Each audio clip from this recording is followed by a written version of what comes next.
Okay, good evening. How's everybody doing?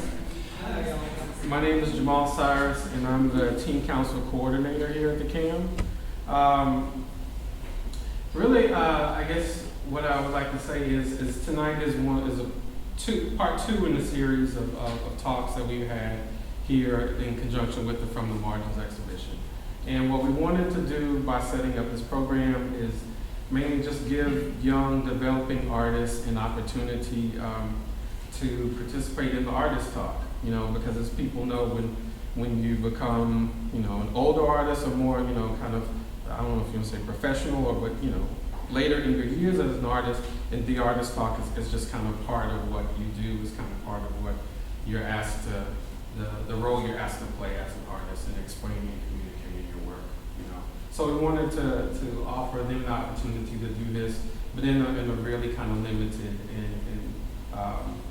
and broken down format. So each artist will have 4 artists participating this evening. Each artist will present for approximately 10 minutes, and then there'll be a short Q&A, let's say about 3 minutes afterwards. Okay. We're going to go in alphabetical order, and I'm going to just say a little bit more. The artists this evening really, they're going to show perhaps works that are in the exhibition, but they're going to also show other works from their portfolio. So you're going to get like a more kind of full idea of who they are as artists outside of the piece that they presented in the exhibition. All right, well, thank you very much. And our first artist for the evening is Brianna Diaz. And what school are you from, Brianna? Alvin. Okay.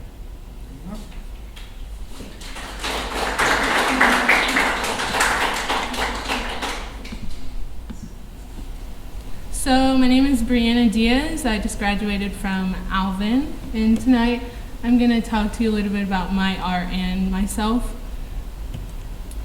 So to get to know me a little better, you have to know more about who inspires me. One of the people that inspires me is my old teacher, Claire Chauvin. I started taking photography my junior year, and going into that class, I knew absolutely nothing about cameras or photography or any of these photographers that I look up to now. And whenever she began getting us more familiar with the cameras and Photoshop, she introduced a bunch of these awesome photographers to us. And one of my favorite ones that she introduced to us was Sally Mann. And I think her artwork is just so amazing. I love the way she did focus on her family and these portraits of her children that are just so raw, and you get to see this side of them that only she sees, that she wants to show you how she sees them. Another thing that inspired me was this book that Ms. Chauvin introduced us called, or just me, Presumed Innocence, and it's just a collection of child photography. But after reading that book, that's whenever I realized I really wanted to focus on photographing children, and 2 children, specifically my nieces.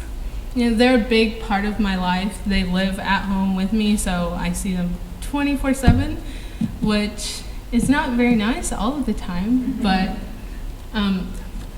they're just really nice to photograph, and it's something I really enjoy. So choosing child photography.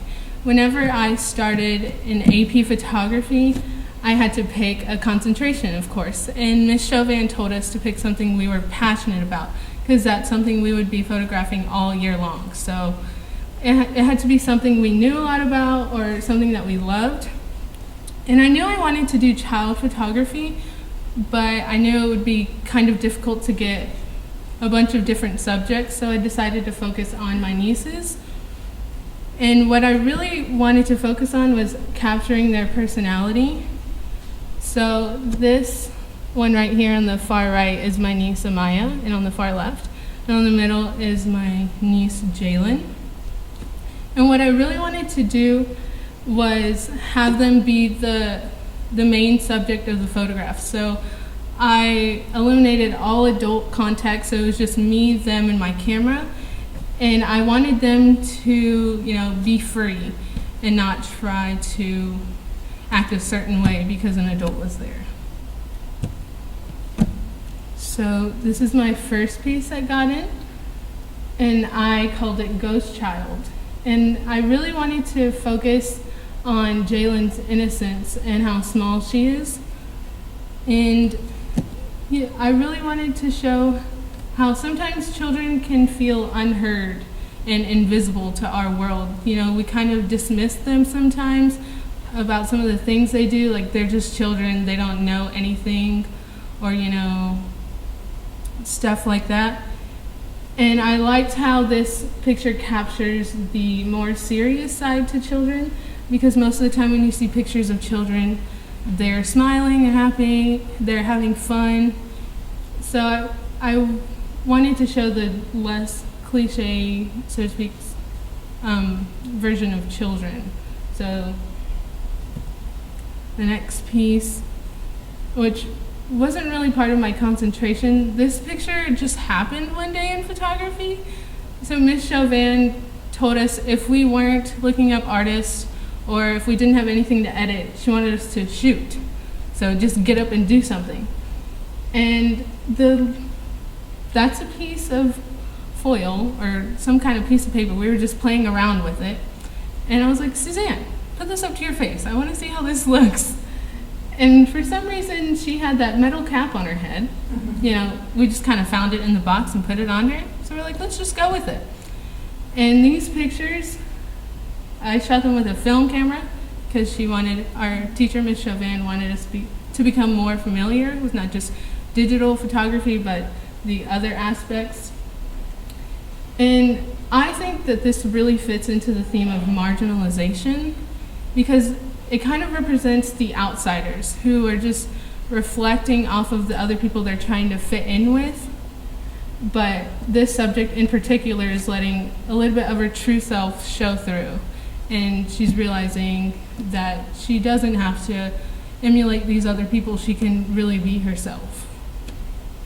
And the part at the bottom, my AP photography experience in one picture, I really resonate personally with this because at the beginning, whenever I was just learning photography, I wasn't really making pictures that I wanted to make, but I was making stuff that I thought I should be making. So I was trying to please everybody else and make artwork that they thought was good, but then I realized, you know, this is my art. I should be making stuff that I love. And so after I realized that, I started to create art that not only I loved, but I think everybody else could see how I resonated with it, and they were able to see what I saw in the art, and so they started to like it as well. And that's it, I guess.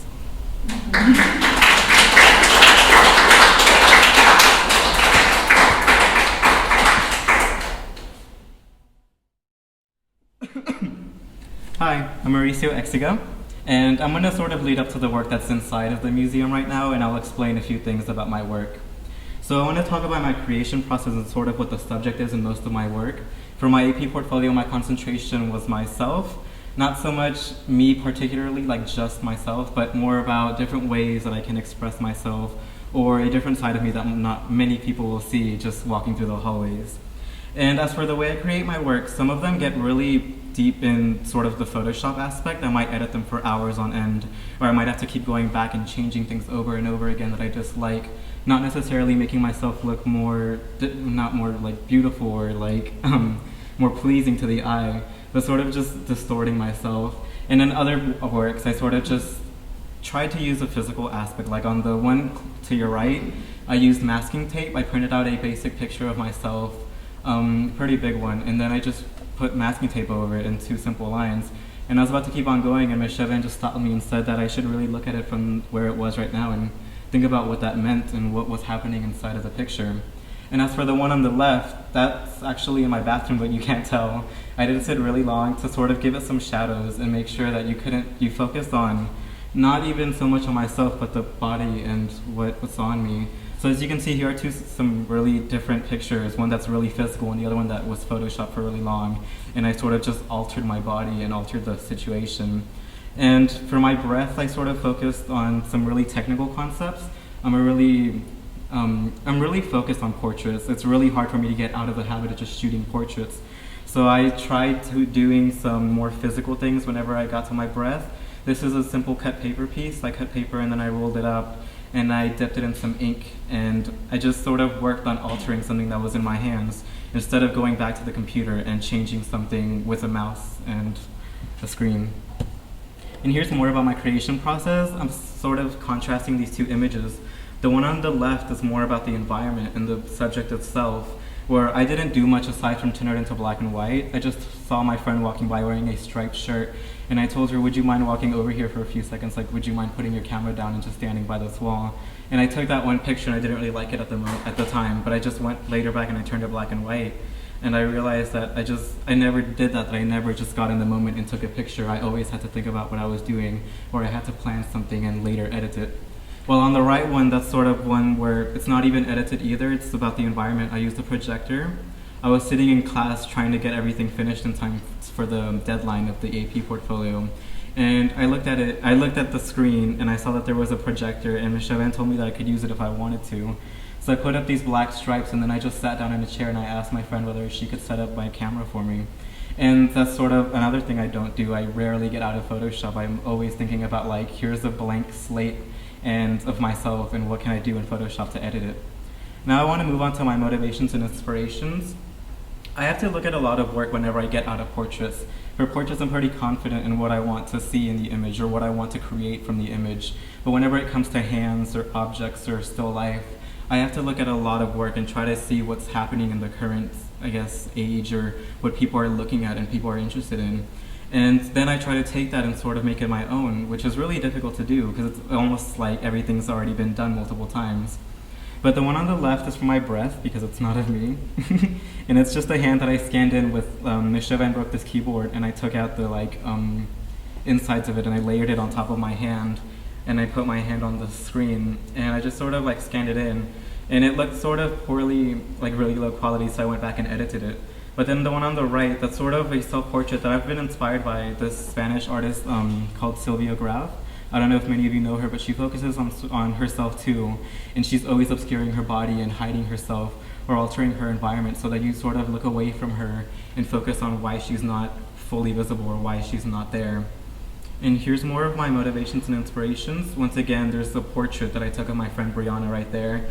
And which, like I said, portraits, I usually don't need to look at much stuff, but whenever I came to sort of texture, and Ms. Chauvin pointing out to me that my concentration and breath weren't too strong because I wasn't highlighting those aspects that needed to be shown, I had to look around and find and see that patterns were not like an easy way, but like a clear way to sort of make something more strong. So the one on the left I did by first wrapping her in yarn for, I guess, about an hour and a half. And I kept asking her whether she could breathe or not because it was getting really thick. And Brianna was just like, yeah, this is fine, I'm okay. And then once I did that, I just sort of realized that I couldn't put it in my concentration because it wasn't of myself. But then there was no way for me to sit down and do that to my own body and still sort of frame the image and do everything like I wanted it to. So I had to cover her up in a white sheet and then tell her to sort of breathe in so her boobs wouldn't be so visible through the sheet. And then I could just say it was myself. And it looked really stale, honestly. Like, it looked like something multiple people have done over and over again. But then the sheet sort of changed it a little bit. It made it a little bit more dark and somber. And I moved the studio lights around so they weren't even pointing directly at her, but sort of at the background. And it gave these shadows that I finally started to work towards for my concentration, where there were different aspects of it, like contrast and shadows. And then the one on the right, that's just, we went to the Orange Show, and nearby there was a park that had a lot of sort of murals made of pieces of just random materials. And I saw this and I had to use a macro lens to really get in there, but I wanted to focus on something like patterns, which I never do, and I wanted to do objects, which I never do either. And now I want to get to my portrait that's in the museum, and it's called Departure, sort of because of the map over it. The way I created this is I had the background image first. I shot myself with a lot of paint on my body, and I sort of threw paint in the air while with like a remote I captured the paint going up to my face. And when I looked at it over and over again, it looked like a lot of other things I'd done, paint and me and myself and the studio light. So Ms. Chauvin kept telling me to work at it, that it just needed a little bit something else. So she told us we could print our images on different materials or do different things with the image once it was printed out. And she had these old maps from a US history teacher, which she let me print on. And once I printed it, it came out really bad. Like it wasn't this one. I used a different map, which had a lot of just streets going, or roads going sort of parallel. And she told me just to keep on looking for a different section of a map, and I found one with a lake, and I ended up liking it. And the reason I think this sort of fits into the marginalization aspect of this, or the theme, is because I didn't take this picture and go for something that I would say, oh look, I look really good in this, or people will look at me and not notice some of my flaws that I see myself every day. And the paint sort of helped mask that, but then I didn't want it to just be another one with paint on myself. And the roads gave it a deeper meaning, which I didn't mean to give it. I kept having to think about what this really meant to me, and why I didn't just do this for no reason at all. And once I kept thinking about it, it just sort of seemed like I was being hidden by roads and like I wanted to leave, which is why I called it departure. And I think it fits in the marginalization because it's just sort of like I'm sort of trapped behind those roads and I'm not very strong at all. It looks like I might be sort of a statue. I'm just kind of trapped where I am. And that's my work.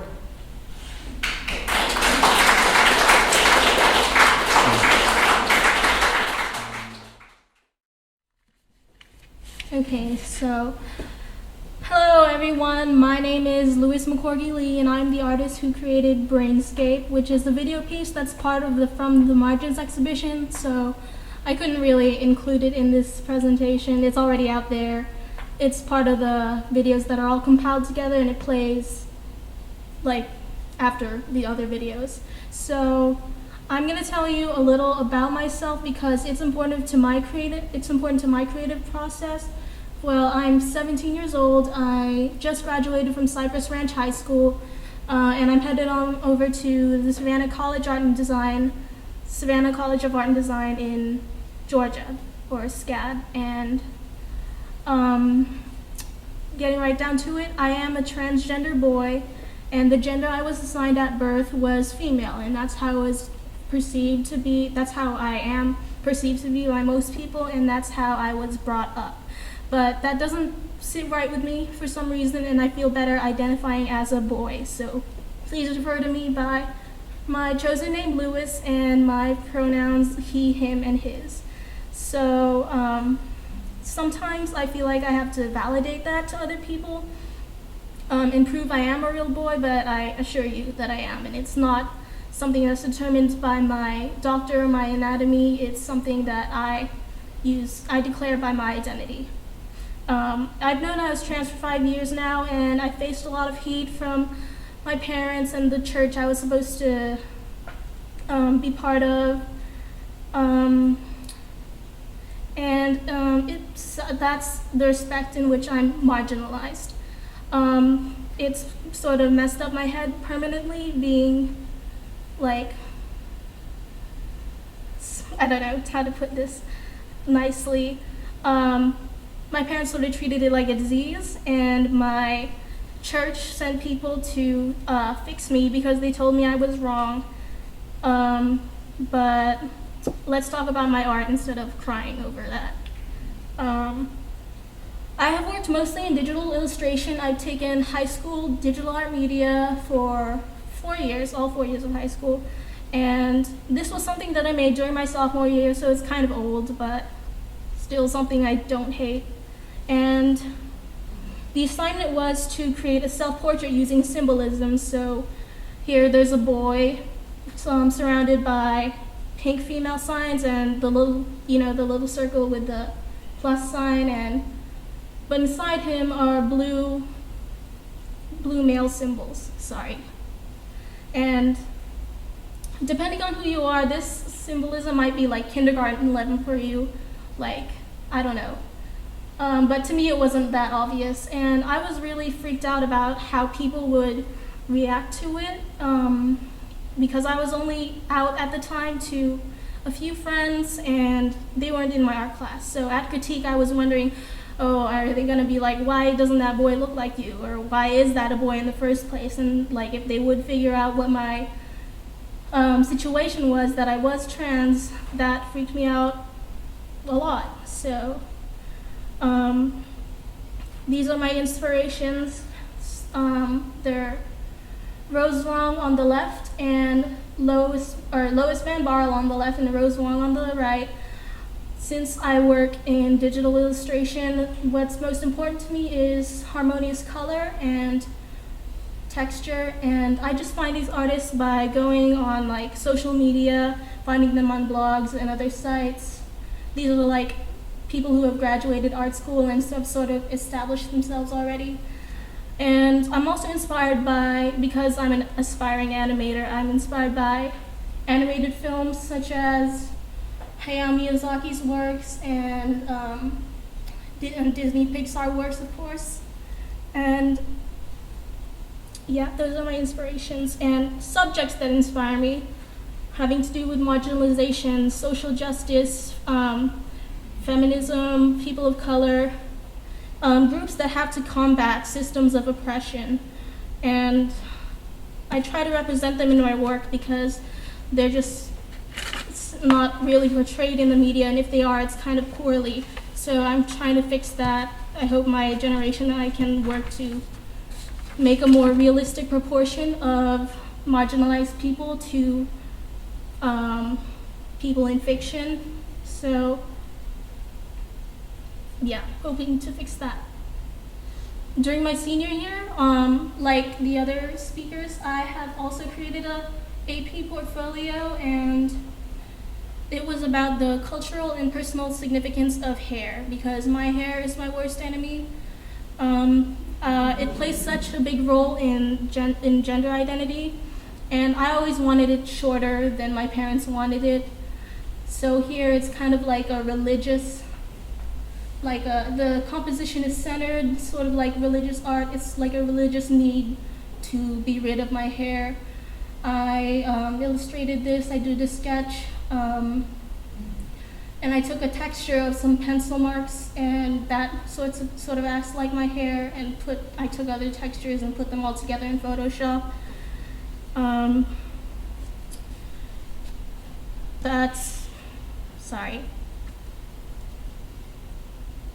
It's kind of different from the work that I have in this museum, which is a video piece.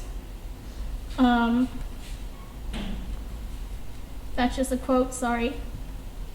My video is called Brainscape, and it's me getting dressed in the morning, among other things. It's me like a very exhausted looking kid, staring at a TV screen, and then I get up to go to my closet. And I put on this undergarment called a binder, which is the bottom image here. And it's sort of a tank top that compresses your chest so that it appears flatter. And that's just one of the things I have to deal with as a trans boy. Like I have to step into it and then pull it up because it's so tight. I recorded myself saying phrases also like that I think people are thinking about me when I'm out walking, I'm out in public. Things like, is that a boy or a girl? Which people have asked me, mostly little kids. And I just sort of repeated them over and over until it sort of made this song that is echoing inside my head, just to give people an idea of what it sounds like inside my mind. That's why it's called Brainscape. It's just this never-ending barrage of paranoid, self-destructive voices that they say things like, this is not what God wanted, or just make up your mind, and it sucks. Yeah, it sucks to be marginalized, like that's big news. I didn't do a lot of planning for Brainscape. It was more like a last-minute thing because it's so different from my work that I usually do in digital illustration. I just took what I knew, I knew how to record video on a DSLR and then edit it in Adobe Premiere Pro.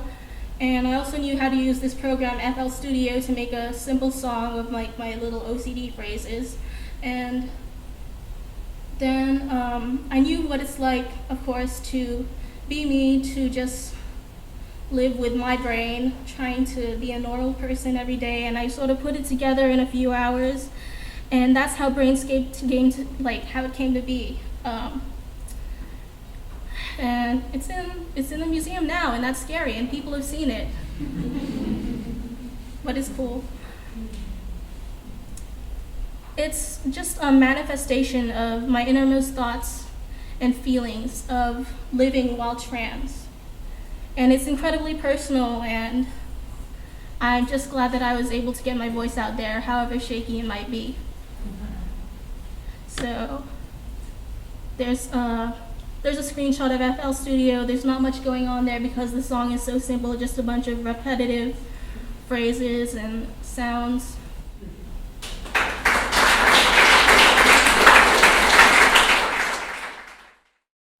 Alright guys, what's up? How are we doing today? Alright, this is not going to top any of those. Alright, how do I just click on the next one? Alright, thank you Jamal for putting my name up there. So I didn't prepare this nearly as well as all of those other presentations. Those were really, really good. Alright, so my name's Connor. I am a straight junior. I've lived in Houston all my life, and I've been doing photography for about a little over a year now. And so, yeah, I really didn't prepare this nearly as well as anybody else did. All right, so this is a piece that I took of my my girlfriend. This was along the Buffalo Bayou, and pretty much the idea was just make her look floating. I don't know. There's nothing really symbolic much about it. I don't know. I really like it. There's a lot of depth and color, a lot of things mixed. All right. Yeah. See, I didn't prepare this nearly as well as anybody else did. So this piece I took. This was like a couple months ago. That's at the James Turrell Sky Space. That is my friend Elizabeth, and that's a mirror in her hand. And there was that day it was raining, and I don't know, there was a whole bunch of other stuff. And so dang, this is way worse than everyone else's. All right, bear with me, guys. So this piece I took a couple weeks ago of my friend Troy. I saw him earlier today. He told me to give him a shout out. So yeah, this is my friend Troy. So this is in Discovery Green. That he had like this plastic, I don't know, he bought it at Party City or something. Something you put in like Easter baskets or something, I don't know. And just like some poly, I don't know, something weird. And we put it on his face. We put sunglasses on his eyes to keep it there. And I took like so many pictures trying to get it right. Oh my god. It took like 200 pictures. And there was a picture, oh man, I wish I put it on the presentation. There's a picture of me that my friend took of me like taking the picture of him, and I'm like this, and like that, and I'm just like doing the splits. Yeah, so like my photography is just, I don't know, it's very just kind of whatever. Not really is the symbolism, just kind of like I'll make it and then I'll like think a lot about it. But not necessarily like the art that I make comes from an idea beforehand. It really just kind of like just happens, and I'll just go hang out with my friends and we'll make something cool. I don't know. So yeah, so those are my three like favorite pieces that I've made so far, and I'll be doing AP photography with Terry Supreme this coming year at St. Agnes, and I've never taken a photography class since like 8th grade. And so yeah, so this entire year I've been just kind of working with him outside of class, just like coming up to him and asking him about ideas, and we've been working together. But yeah, so then So then let's move on to my piece in the museum. So, all right. How do I start this? So the piece was like this 16 images of squared images of a whole bunch of just like random people, right? Just like it's just street photography. And so the idea was, like I completely started it from scratch once the open call was made for the From the Margins show. And I thought, okay, so let me write this down, like a couple of just like ideas of marginalized people, and I don't know if I still have the notes in my phone, but I just started jotting down just all different types of just like people that are in the world, you know, like homeless people, gay people, just like all different kinds of races, colors, whatever, like all these ideas pop into my head, and I wrote it down, and so I like tried to figure out how am I gonna approach this street photography wise, you know, like how am I just gonna go out and just take pictures of these people? No solution really came, so I just did it anyway. So I went downtown with my friend Jason, and this was one of the first guys that we came up to, and I think his name was Charlie, and he was just hanging out downtown, and you can see the cross on his neck, and he kept telling me that like God has a plan for him and all this other stuff, and he was an interesting character. He was really cool, and like just all the elements, like the cigarette in his ear. I don't know. This guy was nice. And then so moving on to the next image, this was a girl that I stumbled upon. Here, let me show you these two.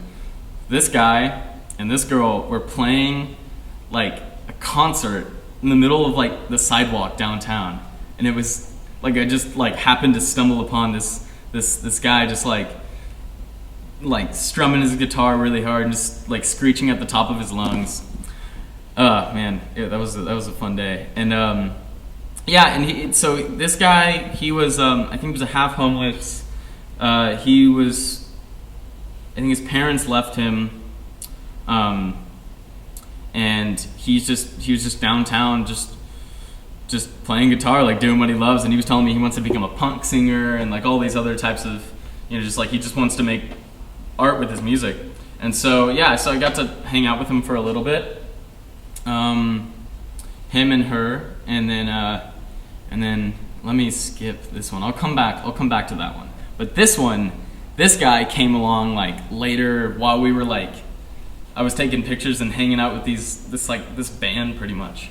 And this guy came along, and we all started talking, and he was like, oh, it was around like dinner time, so we wanted to go get something to eat, and then there's like the public Houston library like gives out free food or something, and so we all started walking over there, and it was a fun time. I was just hanging out with these homeless dudes downtown. It was just, I don't know, it was a weird and like just kind of like just fulfilling experience that I feel like a lot of people, like, you don't get to, you know, your parents don't let you just like go and hang out with homeless people downtown. Like, I don't think my parents even knew that I was doing this, which was funny. But yeah, okay, so back to this one.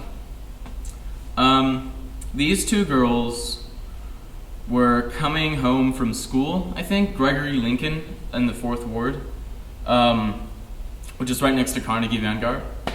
And I was hanging out, waiting for my friend to get out of school at Carnegie, and I came around. There was like these skaters skating everywhere. I don't have a picture of those people, sorry. And I had like this really long lens, like this 200mm lens, and I'm looking like down the road, and these two little girls, these cute little two little girls, are just like coming home, Kroger bags, like they're coming like grocery shopping, and I just like sat down, like crouched down, and like started taking pictures of them. And the oldest sister like spotted me while I was just like creepy, like crouched down. It was really funny. And then she started like posing in the street and stuff. and the little sister was just following her. And then I don't know, I might have taken like 20 pictures, I think. And this one was my favorite that came. Just like they look so curious. The girl, the older sister on the right, just looks like, what is this weird white kid like taking pictures of me and my sister for? Yeah, no, it was a lot of fun that day. And then okay, so like I said, like that was not prepared at all how I thought like it should have been. But I thought I was just gonna wing it. So that was my winged presentation. Thank you.